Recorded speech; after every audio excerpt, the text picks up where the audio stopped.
Slow English Podcast. From Speak English with Class. Hello, my friends. Welcome to the Slow English Podcast, the place where you learn real English. Slowly, clearly, and with confidence. My name is Daniel, and today, I want to ask you something. Have you ever done something simple, but then someone asked, "Why did you do that?" And you started explaining and explaining more until you felt tired, even a little small? Yeah, me too. I used to explain everything. Why I said no to plans, why I left a job, why I changed my mind, why I needed time alone. I felt like I needed to give people a reason every single time, but not anymore. Now, I've stopped explaining myself, and it has changed my life. In this episode, I'll tell you my story. What changed? Why it changed? And how you can feel strong, even in silence. And the best part? You'll learn English while learning about life. Short sentences, real vocabulary, emotional moments, and clear English that's easy to follow. And don't forget, you can download the free PDF guide for this episode. It includes comprehension, grammar, and vocabulary quizzes to help you grow your English just a little extra every time. The link is in the video description. All right, let's begin. There was a time when I explained almost everything. If I said no to something, I gave a long reason. If I made a different choice, I told the whole story. If I needed space, I felt guilty, so I tried to make it sound okay. Not because I wanted to talk so much, but because I was afraid. Afraid of being misunderstood. Afraid someone would think I didn't care. That habit didn't start all at once. It grew slowly, quietly. In school, at work, with friends, even with family. People would ask me simple things. Why are you so quiet? Why don't you want to join us? Why do you always leave early? And I would explain, again and again and again. I explained to be polite. I explained to avoid hurting others. I explained because I didn't want anyone to feel bad. But slowly, without noticing, I lost my voice. I wasn't making choices for myself anymore. I was choosing what would sound better to others. And you know what? It made me tired. Not just physically, but inside. There's a strange kind of tiredness that comes from not being honest with yourself. From giving reasons when you shouldn't have to. I remember one day, I canceled dinner plans.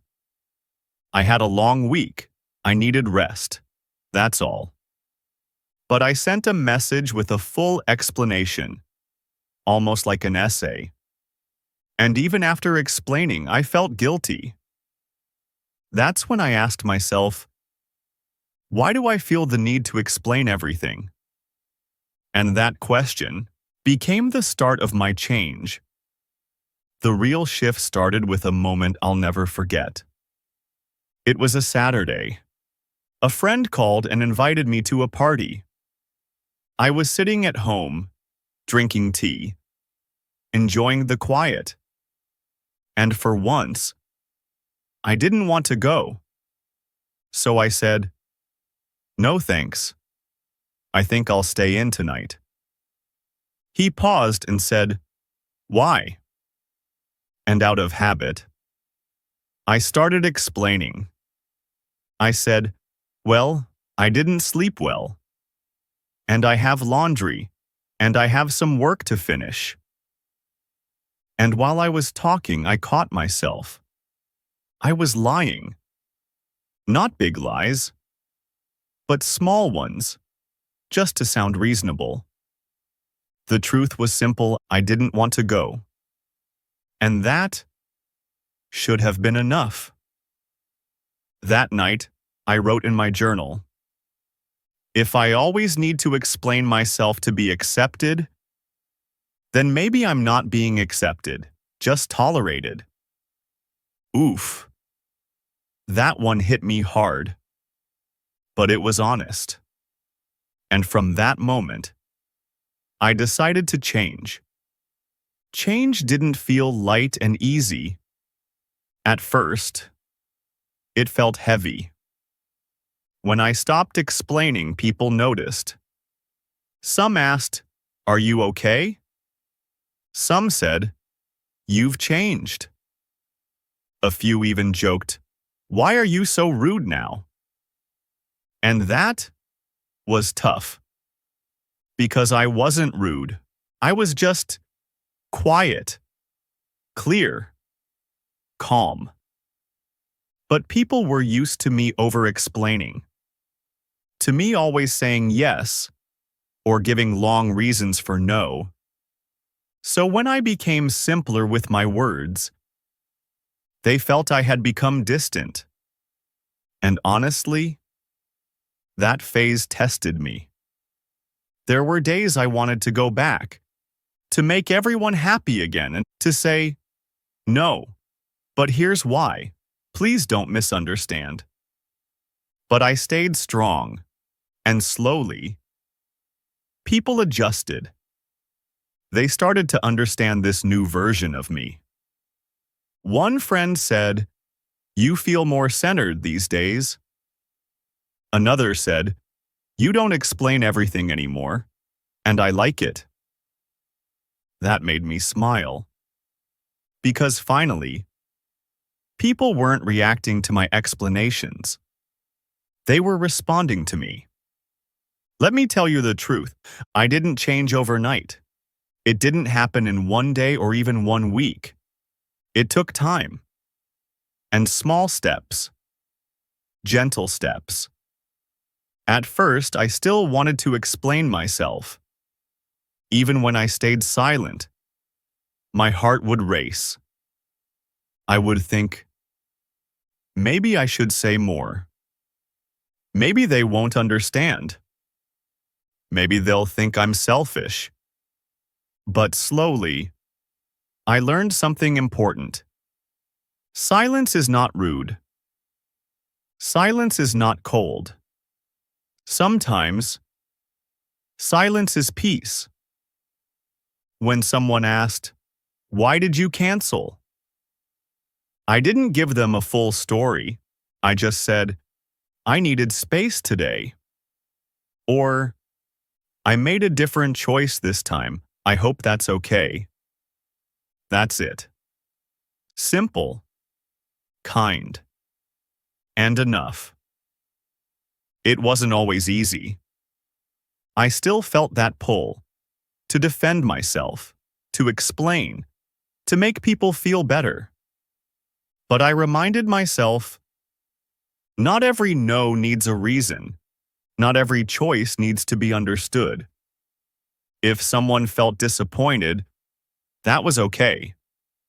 I didn't have to fix their feelings. I could still be kind, without carrying everything on my shoulders. And you know what helped me stay strong? I started writing things down. Little reminders, just for me. I wrote them on sticky notes, and I put them on my wall, on my mirror, even on my phone screen. Things like, "My peace matters." I'm not responsible for everyone's emotions. A full sentence doesn't need an explanation. Every time I read those words, I felt a little more free, a little more clear. like I didn't have to carry the world in my hands. You know what else helped me? I stopped saying sorry all the time, and I started saying thank you instead. Before, I would say things like, sorry I'm late. Sorry I didn't reply earlier.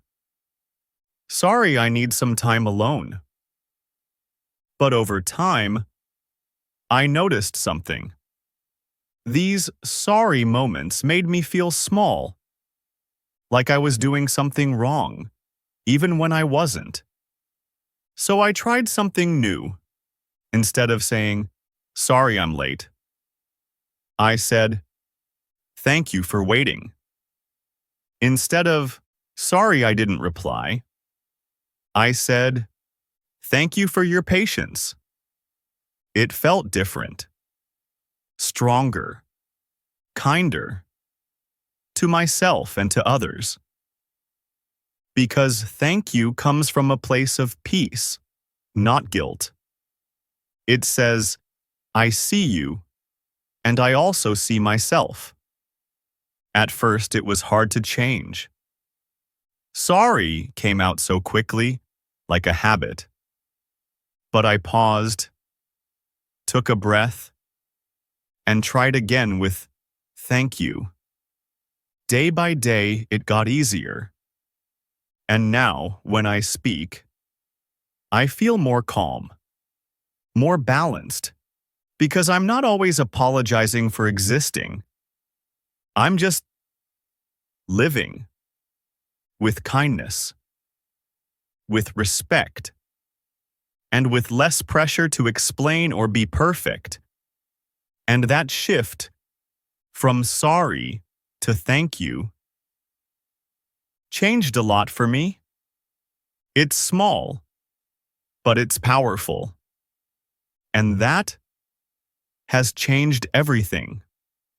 Today, I feel stronger, not louder, not harder, just more myself. I still say no. I still change my mind. I still need space. But now, I don't explain it away. Because I trust myself, because I've learned. That explanation is not always a sign of respect. Sometimes, it's a sign of fear. And I'm done living in fear.